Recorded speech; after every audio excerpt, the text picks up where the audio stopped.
আপনি বললেন যে যিশু শুধু ইসরায়েলিদের জন্য এসেছেন আর মুহাম্মদ পুরো মানব জাতির জন্য। আমরা খ্রিস্টান আর মুসলিমরা বিশ্বাস করি যে যিশু আরেকবার আসবেন। সেটা হলে এটা কিভাবে বলবেন যে মোহাম্মদ হলেন শেষ নবী?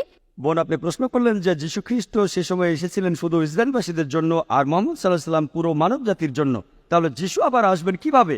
যদি তিনি আবার আসেন মোহাম্মদ সাল্লাহ সাল্লাম তাহলে শেষ নবী নন। আর আমিও একমত বোন যে যীশু খ্রিস্ট এই পৃথিবীতে আবার আসবেন। এ ব্যাপারে সব মিলিয়ে 70টি হাদিস আছে বোন।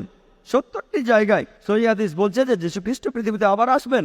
আর বাইবেলেও এটার উল্লেখ আছে যে যীশু খ্রিস্ট দ্বিতীয়বারের মতো এই পৃথিবীতে ফিরে আসবেন। তবে পবিত্র কোরআনে ওই কথা আছে, সূরা আহজাবের 40 নম্বর আয়াতে এই কথা উল্লেখ আছে, كان محمد أبا أحد من رجالكم ولكن رسول الله وخاتم النبيين। যে মোহাম্মদ তোমাদের মধ্যে কোনো পুরুষের পিতা নন, বরং সে আল্লাহর রাসূল এবং তিনি হলেন সর্বশেষ নবী। এখন দুটো ঠিক। কিভাবে? দুটো কথাই ঠিক। কারণ ঈসা আলাইহিস সালাম তিনি আবারও আসবেন। তিনি কি জন্য এই পৃথিবীতে আসবেন? তিনি একমাত্র নবী যাকে আল্লাহ জীবন্ত তুলে নিয়েছেন। আল্লাহ সুবহানাহু ওয়া তাআলা তার কোন রাসূলকেই জীবন্ত অবস্থায় তুলে নেননি। পবিত্র কোরআনে সূরা নিসার 158 নম্বর আয়াতে উল্লেখ করা হয়েছে যীশু খ্রিস্টকে জীবন্ত অবস্থায় তুলে নেওয়া হয়েছে। 157 নম্বর আয়াত বলছে, ما قتلوا وما صلبوا ولكن شبه لهم। তারা তাকে হত্যা করেনি, ক্রুশবিদ্ধও করেনি, কিন্তু তাদের মধ্যে এমন বিভ্রম সৃষ্টি হয়েছিল। যারা এই বিষয়ে মতভেদ করেছিল তাদের মনেও সংশয় ছিল। قلة بعض তারা শুধু অনুমানই করতে পারে, وما قتلوا يقينا। এটা নিশ্চিত যে তারা তাকে হত্যা করেনি। 158 নম্বর আয়াত বলছে যে আল্লাহ সুবহানাহু ওয়া তাআলা তাকে নিজের কাছে নিয়ে গেছেন। আমরা মানি যিশু মারা যাননি। এমনকি বাইবেলও বলে যিশু খ্রিস্ট জীবিত ছিলেন। হাদিসও এই কথা বলে আর বাইবেলও বলে। তবে আমরা যেটা মানি, আল্লাহ সুবহানাহু ওয়া তাআলা যিশু খ্রিস্টকে নিজের কাছে জীবিত তুলে নিয়েছিলেন, কারণ তিনি হলেন মহান স্রষ্টার একমাত্র প্রেরিত দূত, যার অনুসারীরা ভাবে যে তিনি আসলে ঈশ্বর। আর কোন রাসূল নেই। আদম, নূহ, মুসা, ইব্রাহিম, আইজায়া, ইসহাক, সলোমন, তারা সবাই শান্তিতে থাকুন, এই নবীদের অনুসারীরা কখনো বলেননি যে তাদের নবী নিজেকে ঈশ্বর বলেছেন।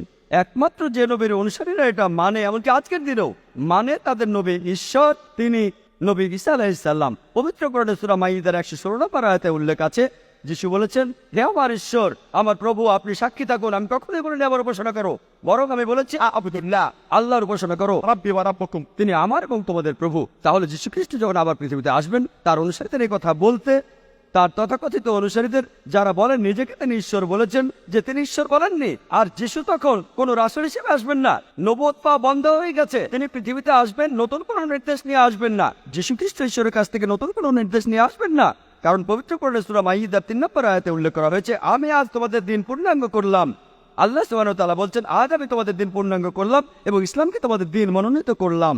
এই কিতাবের পরে আর কোনো নির্দেশ আসবে না, কোনো কিতাব আসবে না, কারো উপর কোনো কিতাব নাজিল হবে না। যীশু খ্রিস্ট যখন পৃথিবীতে দ্বিতীয়বার আসবেন, তিনি আসবেন হযরত মুহাম্মদ সাল্লাল্লাহু আলাইহি সাল্লামের উম্মত হিসেবে, শেষ নবীজির উম্মত হিসেবে। আগেও তিনি মুসলিম ছিলেন, পরেও তিনি মুসলিম থাকবেন। তিনি ঈশ্বরের নতুন নির্দেশ আনবেন না। আর একই কথা আছে বাইবেলে, গসপেল বলছে, যিশু দ্বিতীয়বার আসলে খ্রিস্টানরা তাকে বলবে, হে প্রভু, আমরা কি তোমার নামে বিস্ময়কর কাজ করিনি? যিশু দ্বিতীয়বার আসলে আপনারা জানেন তারা অনেক বিস্ময়কর কাজ করেছে। তারা বলবে, প্রভু, আমরা কি তোমার নামে অনেক বিস্ময়কর কাজ করিনি? যিশু তখন তাদের বলবেন, আমি তোমাদের চিনি না, তোমরা সবাই অপরাধী, তোমরা এখান থেকে চলে যাও। আমি এই কথাটা বলছি না, গসপেল বলছে যে যিশু দ্বিতীয়বার আসার পরে বলবেন, তোমরা সবাই অপরাধী, আমি তোমাদের কাউকেই চিনি না, তোমরা সবাই পাপী মানুষ, তোমরা এখান থেকে চলে যাও, আমি তোমাদের চিনি না। তিনি কাদের বলবেন? মুসলিমদের, হিন্দুদের বলবেন? তিনি একথা খ্রিস্টানদের বলবেন, যারা বলবে আমরা আপনার নামে বিস্ময়কর কাজ করেছি।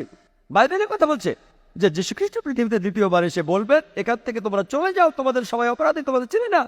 তাহলে যিশু দ্বিতীয়বার এসে তিনি তার অনুসারীদের বলবেন, আমি নিজেকে ঈশ্বর বলিনি, বরং আমি বলেছি আবদুল্লাহ আল্লাহর উপাসনা করো, রব্বি ওয়া রাব্বুকুম। আমার প্রভুই তোমার প্রভু। ওয়া আখিরু দাওয়ানা আলহামদুলিল্লাহি রাব্বিল আলামিন।